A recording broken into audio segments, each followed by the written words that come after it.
जय हिंद दोस्तों। आज देखेंगे हम लोग बिहार बोर्ड के ऑब्जेक्टिव क्वेश्चन। इसमें देखेंगे हम लोग वास्तविक संख्या से जितना भी क्वेश्चन पूछा अब तक 2011 2021 तक, उसका हम लोग आज वास्तविक संख्या में हम लोग टोटल क्वेश्चन देखेंगे नहीं। आज 10 क्वेश्चन हम लोग देखेंगे। उसके बाद हम लोग रोज़ 10 क्वेश्चन हम लोग वास्तविक संख्या से खत्म करने के बाद फिर बहुपदी में जाएंगे। तो यहाँ पर देखते हैं हम लोग फर्स्ट नंबर क्वेश्चन, सभाज्य संख्याओं का मासा होता है क्या। तो हम लोग सबसे पहले जानेंगे कि सभाज्य संख्या कहते हैं किसे। वैसी दो संख्या जिसका महत्तम सवर्धक 1 हो वैसे सभाज्य संख्या कहलाती है।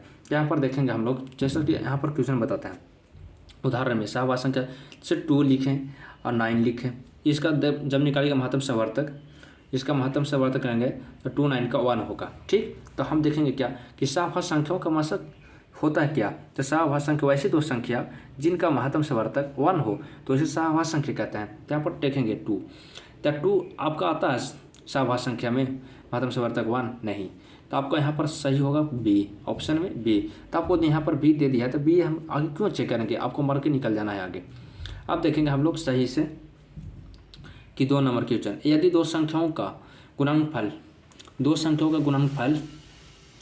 2166 है, उनका मासा 19 है, तो उनका लसागु क्या होगा। तो आप जाने होंगे, शायद आप लोग जानते होंगे। तो ऐसी दो संख्या, दो पहली संख्या और दूसरी संख्या, जैसे पहली संख्या ए मान लेते हैं और दूसरी संख्या बी मानते हैं। पहली संख्या और दूसरी संख्या, वैसी दो संख्या जिसका गुणनफल 2166 है तो उनका मासा क्या होगा। तो दो संख्या अल्फा टू बीटा, तो यहाँ पर देखेंगे अल्फा बीटा, यहाँ पर मासा गुने लासा लिख सकते हैं, लसा। तो दो संख्याओं का गुणनफल कितना दिया हुआ है, दो संख्या का गुणनफल कितना दिया हुआ है, जैसे दो संख्या पहली संख्या दूसरी संख्या, तो दो संख्या के गुणनफल 2166 दिया हुआ है। 2166 यहाँ पर लिखेंगे और मासा आपको कितना दिया है, 19 दिया हुआ है। मासा कितना 19 दिया हुआ है, तो आपको लसा निकालना होगा। तो आप ऐसा कीजिए कि लसा माने LCM, तो आप लोग क्या करेंगे 2166 में 19 से भाग देंगे तो आपको कितना आ जाएगा, आपको 144 आ जाएगा। कितना 144 आ जाएगा। तो आप यहाँ पर देखेंगे 144 आपका कौन ऑप्शन में है, तो ये ऑप्शन में है आपका। आप बात करते हैं क्या 3 नंबर क्वेश्चन, यदि a बराबर 2 के पावर 3 गुने 5 इंटू और b बराबर 2 के पावर 4 गुने 5 गुने 7, तब लसा ए बी का क्या होगा। तो आपको लसा ज्ञात करना है। तो आपको बताते हैं कि लसा ज्ञात करने के लिए आपको, जैसा कि लसा में यहाँ पर क्वेश्चन देखते हैं हम लोग आगे। a बराबर 2 के पावर 3 गुने दिल है 3 गुने 5 और b के बराबर क्या है 2 के पावर 4 गुने 5 गुने 7। तो आपको लसा ज्ञात करना होगा। तो लसा कैसे ज्ञात करेंगे, आप LCM ज्ञात करना होगा। तो क्या करेंगे, जो मिल रहा है दोनों में, जो दोनों में कॉमन मिल रहा है उसका जितना जिसका ज़्यादा पावर हो उसको लिख लेंगे, पहले यहाँ पर लिख लेंगे, और जो ना मिल रहा है उसको भी लिखेंगे। तो यहाँ पर देखेंगे तो 3 दोनों में मिल रहा है नहीं, तो यहाँ पर 3 लिखेंगे। अब दोनों में देखेंगे तो 5 मिल रहा है, तो यहाँ पर 5 लिखेंगे।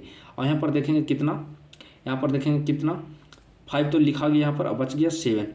तो आप क्या करेंगे, इसको हम लोग गुना कर लेंगे। कितना करेंगे, गुना करेंगे। तो आप गुना कीजिएगा तो आपको कर लीजिएगा आप लोग, 1680 आता है आपको, गुना करने पर 1680 आएगा। ठीक, मैंने 1680 आएगा आपको। अब चलते हैं हम लोग 4 नंबर क्वेश्चन की ओर, निम्नलिखित में से कौन सी अभाज्य संख्या है। तो आपको बताते हैं कि वह अभाज्य संख्या की परिभाषा पहले, वैसी संख्या जिनका केवल 2 गुणनखंड होते हैं उसे अभाज्य संख्या कहते हैं। जैसा कि अब 2 3 4 5, तब 2 गुणनखंड देखिए 2 का, जैसे 2 है तो आपको 2 कैसे लिख सकते हो, 1 गुने 2 लिख सकते हैं। ठीक, तो आप इसी तरह आपको जैसा कि आपको 27 दिया हुआ है, आपको यहाँ पर 27 ऑप्शन में दिया हुआ है, तो 27 का हम गुणनखंड करेंगे तो कितना होएगा 3 से। तो इसमें देखिए आपको 2 से ज़्यादा गुणनखंड आता है, 27 आपका अभाज्य संख्या नहीं है।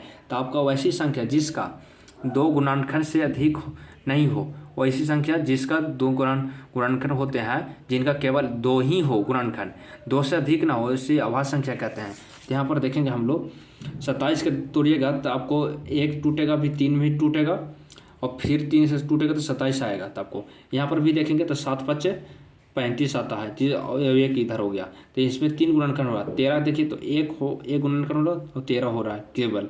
अब एक 56 की भी तोड़ेगा तो इसी तरह का, तो आपका ऑप्शन नंबर 13 सही है। अब चलते हैं हम लोग 5 नंबर क्वेश्चन की ओर। 5 नंबर क्वेश्चन क्या कहता है, निम्नलिखित में कौन सी अभाज्य संख्या है, कौन सी अभाज्य संख्या है। तो यहाँ पर देखेंगे हम लोग, देखिए आपका यही वाला क्वेश्चन यहाँ पर सेम लिखा गया है, इसका भी कितना हो जाएगा, आपका 13 ही हो जाएगा। अब चलते हैं हम लोग 6 नंबर क्वेश्चन की ओर। तो 6 नंबर क्वेश्चन क्या कहता है, निम्नलिखित में कौन सा परिमेय संख्या है। तब परिमेय संख्या के जितना ज़्यादा परिभाषा हमको याद नहीं कर, हम लोग का यहाँ पर क्वेश्चन सोल्व करने से मतलब है, तो हम लोग क्वेश्चन सोल्व करने के वैसी संख्या जिसका पूर्ण रूप से वर्गमूल ना निकले वो परिमेय संख्या होता है। यहाँ पर देख लेंगे क्वेश्चन की अकॉर्डिंग, तो यहाँ पर देखेंगे तो हम लोग 17 के पूर्ण रूप से वर्गमूल निकालेंगे तो नहीं होगा, यहाँ पर 100 के निकालेंगे तो 10 हो जाएगा, 4 का वर्गमूल कितना होगा 2 हो जाएगा, यहाँ पर देखेंगे तो 16 के 4 हो जाएगा, 25 के 5 हो जाएगा, तो नहीं होगा अपरिमेय संख्या, तो परिमेय संख्या कितना होगा 17 हो जाएगा आपका 17। अब बात करते हैं हम लोग कितना का, बात करते हैं 144 के अभाज्य गुणनखंडों में 2 का घातांक कितना होगा। तो 144 का हम लोग गुणनखंड तो निकालेंगे, 144 का हम लोग क्या करेंगे गुणनखंड निकालेंगे। तो हमने सबसे पहले 2 से लगाएंगे तो यहाँ पर कितना हो जाएगा 7 और 2 हो जाएगा, फिर 2 से लगाएंगे तो यहाँ पर 36 हो जाएगा, फिर 2 से हम लोग लगाएंगे तो 18 आ जाएगा, फिर 2 से लगाएंगे तो 9 आ जाएगा। हमको पूछा है क्या कि 2 के घातांक ना, तो हमको 2 के घातांक देखिए तो 1 2 3 4, तो यहाँ पर 2 के पावर 4 हो जाएगा ना, तो यहाँ पर घातांक पूछा है, जो पावरवा है ना उसको ही घातांक कहते हैं, तो घातांक पूछा है ना, तो यहाँ पर देखेंगे तो 2 के घातांक कितना हो जाएगा 4, तो ऑप्शन नंबर आपका सी सही होगा। अब चलते हैं हम लोग क्या, फिर यहाँ पर क्वेश्चन में दिया हुआ क्या, निम्नलिखित में कौन सा अभाज्य संख्या है। तो 91, अब 91 में यहाँ पर 7 से भागा दीजिएगा तो 13 बार में कट जाएगा, इस 13 बार में कट जाएगा। आप इसको भी 3 से देखिए तो भागा लगाते हैं तो 3 से भी इसको काटिएगा तो इसको कितना बार में 71 बार में काटेगा। आप यहाँ बताइए 41 के काट सकते हैं तो ना भाई वाह, तो यही हमको सही होगा अभाज्य संख्या। ठीक, अब चलते हैं बात करते हैं कितना में 9 नंबर क्वेश्चन में।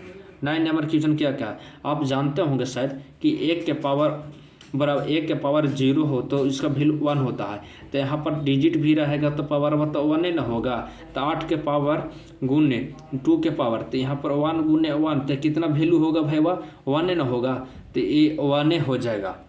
अब चलते हैं कि आप लोग बचपन से पढ़ते आ रहे होंगे कि पाई एक अपरिमेय संख्या है, तो यहाँ पर तो आँखियाँ मूंद के हम लोग लगाएंगे कि अपरिमेय ही संख्या होता है ना, देखते ही साथ मारेंगे अपरिमेय संख्या कौन होता है, पाई क्या होता है अपरिमेय संख्या, पाई/3 तो एक अपरिमेय संख्या है।